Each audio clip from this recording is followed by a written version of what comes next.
नमस्कार दोस्तों, मैं जेपी पाल भोजपुरिया, उत्तर प्रदेश जिला जौनपुर से। दोस्तों, पिछले हमारे वीडियोस में हमारे एक बंदे थे, वो हमसे पूछे थे कि भाई साहब आप सॉन्ग लिखते हो क्या।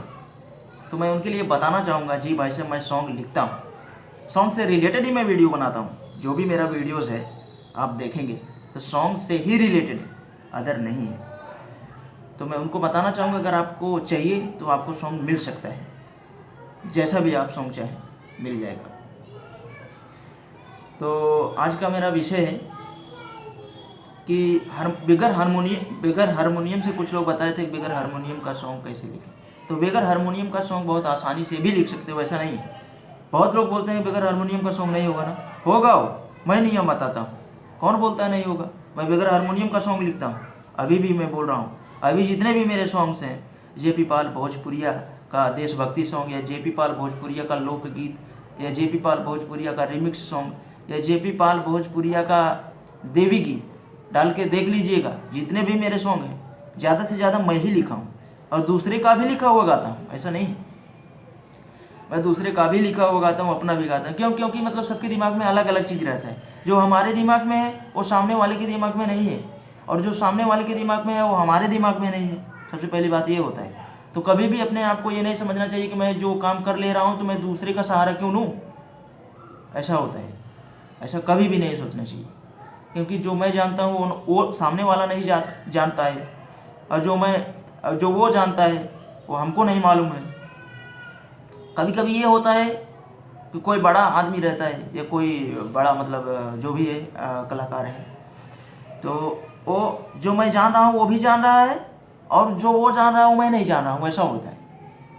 तो भाई सबका अपना अपना एक एक्सपीरियंस होता है, तो सबका लेना चाहिए। ऐसा नहीं है कि मतलब सबके दिमाग में अलग अलग भावना होती है, सबके दिमाग में अलग अलग शब्द होते हैं, तो सब अपने अपने हिसाब से उसको लिखते हैं।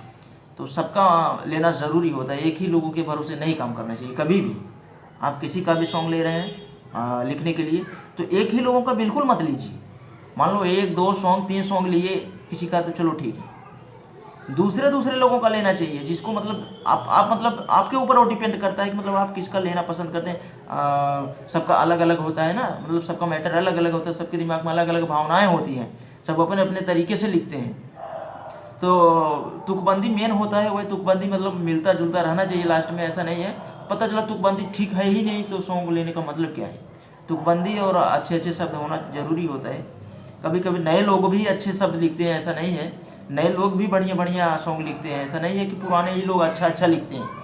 आप कभी भी देख लीजिएगा, बहुत सारे ऐसे नए लोग हैं जो इतना अच्छा खासा सॉन्ग लिखते हैं कि जिसका कोई जवाब ही नहीं है। तो दोस्तों, बस आज का मुद्दा यही था हमारा, ये सॉन्ग से रिलेटेड। सॉन्ग बगैर हारमोनियम का कैसे लिखते हैं।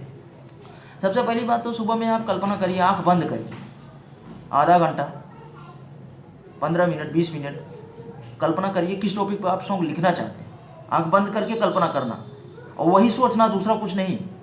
तो ऑटोमेटिकली 2-3 दिन ऐसा करेंगे ना, तो ऑटोमेटिकली आपके दिमाग में खुद ही सॉन्ग हो जाएगा। लिखने की बात छोड़ दीजिए, जिस टॉपिक पे आप करना चाहते हैं आप उसको अच्छे से मतलब कल्पना करिए और सॉन्ग हो जाएगा।